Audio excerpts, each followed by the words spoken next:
After our last video, I'm sure that you can't wait to move on to our next topic, which is perimeter. Perimeter, as we define it, is the length of the boundary of a shape. If you understand what perimeter is, that sentence there makes absolute sense. If you don't, that can be a little bit of a challenging concept to understand. Perimeter, if you think of a field, say a football field, so we've got our goals at the end here. They're terrible goals, but we've got our goals at the end. The perimeter is the distance you would walk if you walked around the very edge of that oval.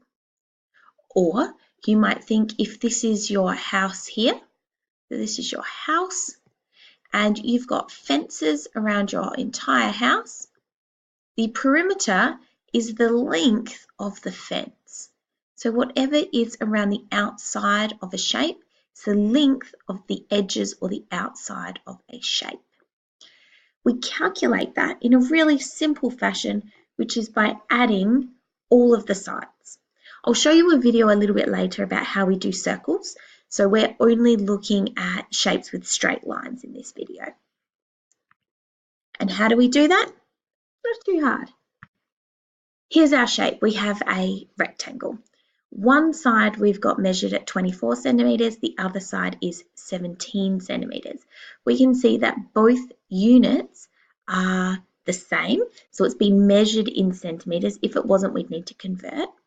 And then all that we do is we add the sides. So we add 24 plus 17.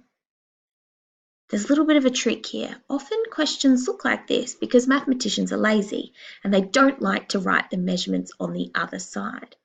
Even though there are no measurements here, we know because this is a rectangle that this side and this side are the same, and this side and this side are the same. So even though this side and this side are the only ones that are labelled, we do also need to add these sides as well. So it's 24 plus 17 plus 24 plus 17. And our answer is 82 centimetres. So you could put that into a calculator. You could line them up on top of each other, as you might have seen previously or done previously, and add them up. You may choose to follow a multiplication pattern. And if this next step is confusing for you, you work out with a calculator on top of each other, however you need to calculate it. But another process we can do with a rectangle is do 2 times A plus B. And here we could label UA and UB.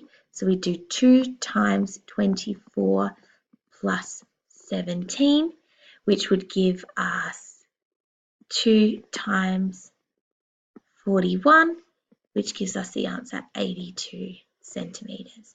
So we could use this process as a bit of a quicker way if this is what works for you. So we've got multiple ways that you can calculate this depending on what strategy works best for you. Let's just ignore this shape for a second, and I'm going to create a new shape. So I'm going to say that it's a square and it's 5 centimetres, and I know it's a square because each side has a line in it which indicates that they're all the same measurement. Like I did back with this one, I had 2 lines there to show that those two are the same length, and 1 line there and 1 line there to show that those two are the same length. So here I've got a square that has 4 sides of 5 centimetres. So mathematicians are lazy. They don't write on all the sides, they're only writing on one. I could do 5 plus 5 plus 5 plus 5, which gives us the answer of 20 centimetres. Or I could do 4 times 5, give us 20 centimetres as well. So that's just another little trick of how we can put multiplication in to simplify our questions to show that we have a deeper understanding or ability to manipulate the processes that we're using. We have a different shape now, so we have a triangle, and I can identify that all of the lengths on this triangle have been measured in millimetres, and I can also identify that they're all different. So I can't do any tricks with multiplication to try and make it a little bit easier if that's the strategies that you use. So all I need to do is add each of these lengths together. So I've got 32 millimetres plus 24 millimetres plus 15 millimeters, which is going to give me 71 millimeters. So the perimeter of this triangle, the boundary or the edges, are 71 millimeters. If we ignore this triangle for a second, and I'm going to draw a new triangle, it's not going to be accurate because it's a bit hard to draw something that's got exactly the same sides. But if we had an equilateral triangle that had each length the same, and say it was 4 centimeters, we could do the trick like we did with the square just before, where we know that they're all going to be the same and we've got 3 sides. So we could just do 3 sides times by 4 centimeters, which gives us 12 centimeters.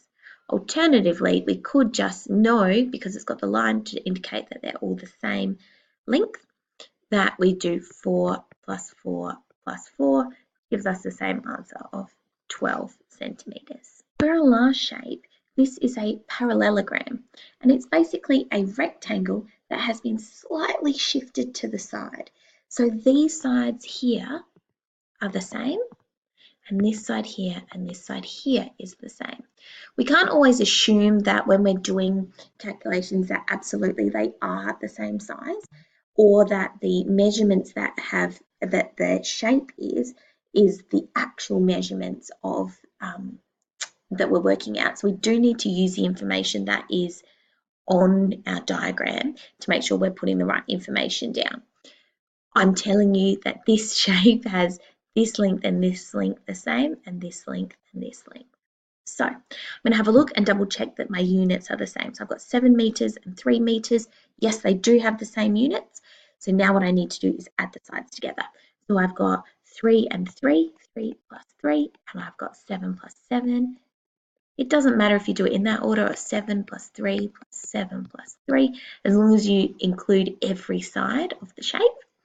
And then I add this together, so 7 plus 7 is 14, add 3 is 17, add 3 is 20. So 20 meters is the perimeter of this shape. In the same way that we did with the rectangle, you could do 2 times A plus B would be our formula, and we've got 3, so 2 times, 3 plus 7, 2 times 3 plus 7 is 10, because our 2 times drop straight down. 2 times 10 is 20 centimeters. So it's up to you which process you use. You may choose to do this process and put it in your calculator, do this in your head. You may choose to write this down and then use a calculator to do that process, or work it out in your head. It's up to you. But when we find the perimeter, what we're doing is we're adding all the sides together, and we can simplify by adding in some multiplication, but it's basically adding every edge depending on that the units are the same. If they're not the same, we do need to convert them.